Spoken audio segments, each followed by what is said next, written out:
It was a normal day out for Class 1A. The sun was out.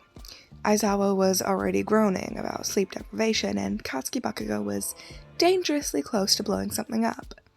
Izuku Midoriya, Deku, sat quietly at his desk, fingers twitching around his pen, not because he was nervous about the upcoming hero exam. He was, or because he hadn't finished his notes, which he had, but because you were sitting 2 seats away. YN, the person that made his brain short circuit every time they laughed at one of his stupid jokes that were not that funny, by the way. The person who always offered him gum after lunch, who patched him up when his knuckles got a little bit sore after a training exercise, without even a second thought. You weren't just kind or smart or strong, you were everything. He liked you, really liked you. And Bakugo, well, Bakugo knew. And it wasn't even a secret anymore. At least not to him.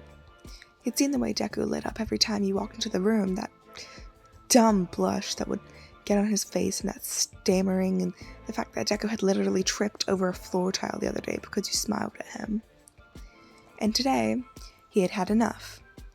"Hey, Deku," Bakugo hissed from across the classroom during a break, folding his arms and scowling. Izuku looked up from his textbook, blinking. "Yeah?" he asked. Bakugo sneered. "You gonna keep staring at Ryan like a freak, or are you gonna tell them how you finally feel and grow a pair?" Midoriya's pen dropped. He stammered. What?" Bakugo rolled his eyes. "Oh, don't play dumb. You think I haven't noticed? You're obsessed like a lovesick puppy." Midoriya whispered furiously. "It's not like that," glancing around to make sure nobody had heard. "Shush, Bakugo, they'll hear." Bakugo rolled his eyes. "Oh, boo-hoo. Scared your little crush will find out?" Bakugo smirked, mocking him, an evil glint dancing in his eyes. "That'd be a real shame." Deku opened his mouth to plead, but Bakugo had already stood up, and that's when it happened. The class that would change everything in UA history. Okay, that's a bit dramatic. It was the moment that would kind of be well known in Class 1A throughout the kids. That seems about right.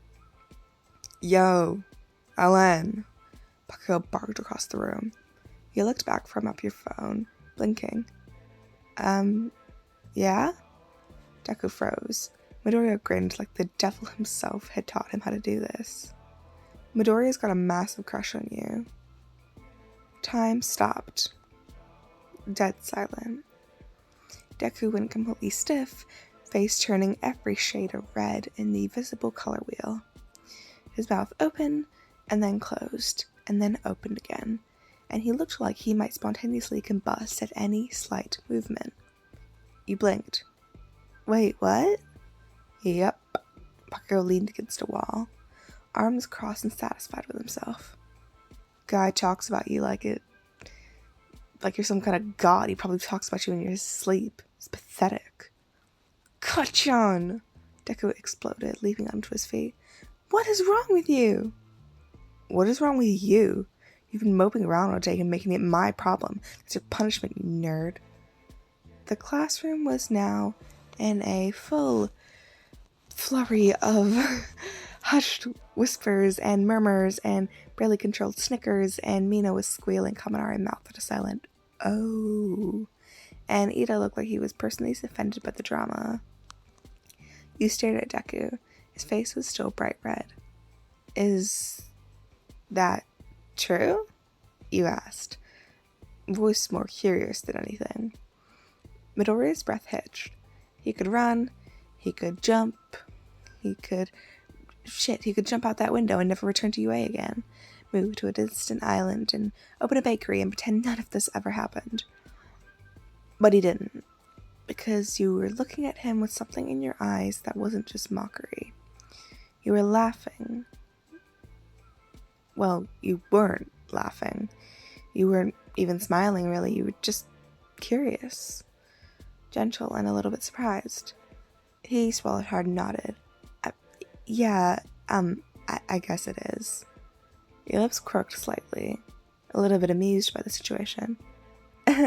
Since when?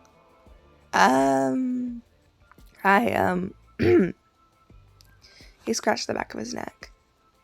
I don't really know.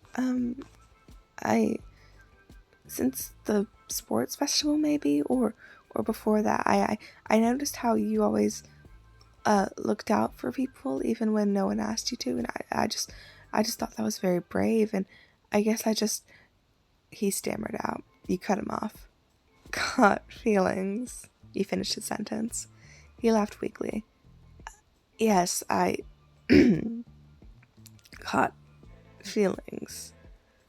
Bakugo groaned loudly. This is fucking disgusting. I'm leaving.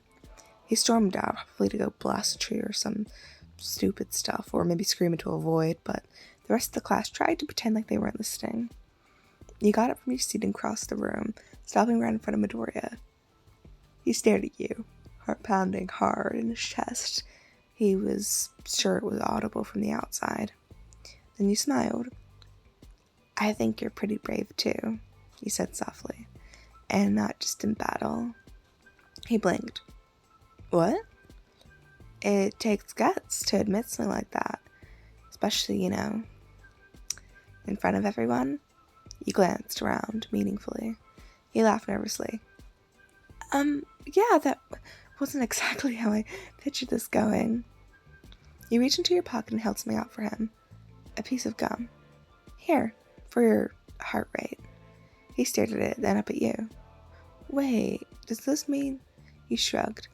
Let's say I'm not interested. His breath caught.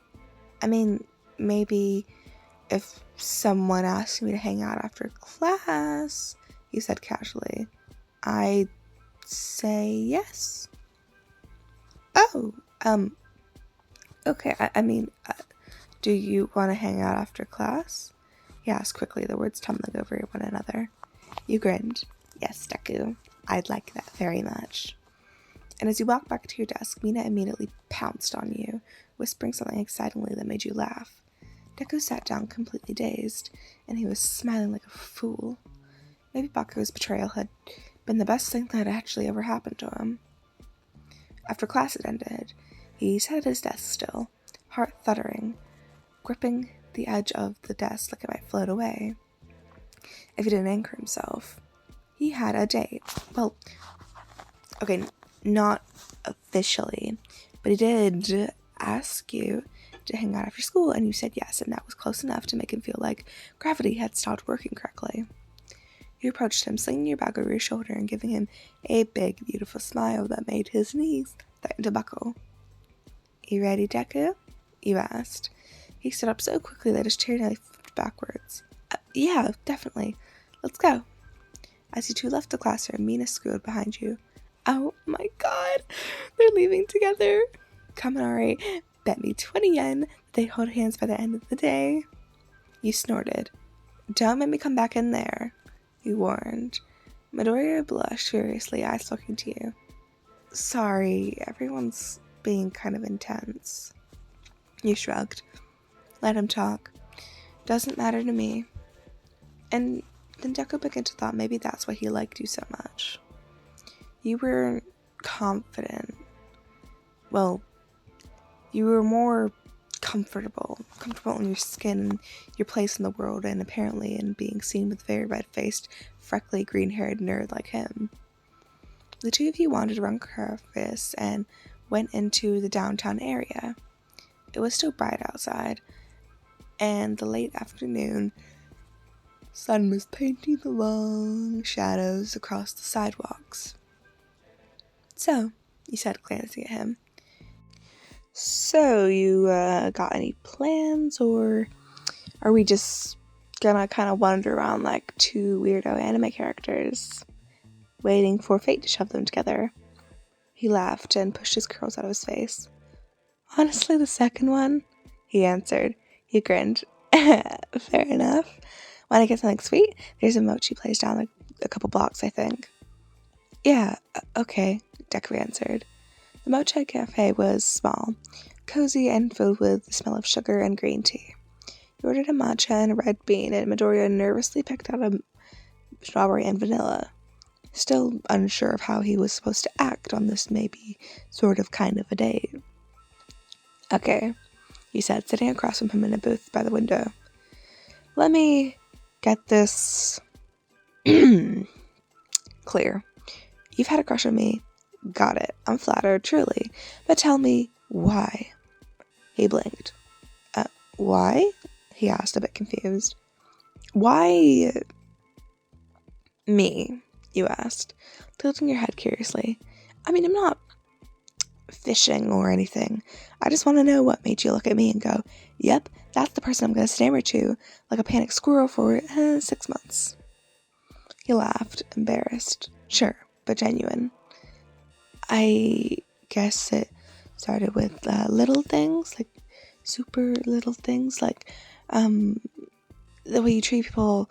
You're really honest, and you're not mean about it, and you help people when you don't really have to, and you don't pretend to be someone you're not, and you're funny, and you're strong, and you're beautiful, and you don't really hesitate in battle, and you're still very kind. You blinked, clearly not expecting his miniature speech. I think, he continued, voice softening, I think you're someone I would like to be around, and not because I like you, but because you make people around you better, including me. You stared at him for a second, then gave a soft, disbelieving laugh. Wow. Sorry, was that too much? I ramble when I'm nervous. No, Deku. That was possibly the nicest thing anybody has ever said to me. His cheeks flushed again, but this time he didn't look away. Your phone buzzed, and you checked in, and you sighed. It's Bakugo. What? He messaged you? He asked. Yeah, he sent a flower saying that you owe me. You showed him the screen with the emoji and the text. Midoriya groaned. He's never gonna let me live it down. You grinned. Let him. Whatever. I think he secretly wanted this to happen. He blinked. Bakugo? Come on, you said. You really think he didn't know what he was doing? I mean, he's a jerk, sure, but not a stupid one. I think he was tired of watching you pine, so decided to blow it up so he'd do something about it. Midoriya thought about that. The smart Bakugo warned the absolute confidence behind it. Oh. Okay, well, he could have been nicer about it. You snorted. Nicer? It's Bakugo, what do you expect? The hell? He's not going to be nice of him, and I think this situation was nice. You smiled. But anyway, you began to talk more, and as the sun dipped lower in the sky and the cafe lights flickered on, you two stayed there a little longer, swapping stories and trading disaster stories and dreams for the future, conversations that flowed easily, like you'd done this a dozen times. And eventually, you walked back to the dorm side by side. You didn't hold hands, but your shoulders brushed, and neither of you moved away. And that was it.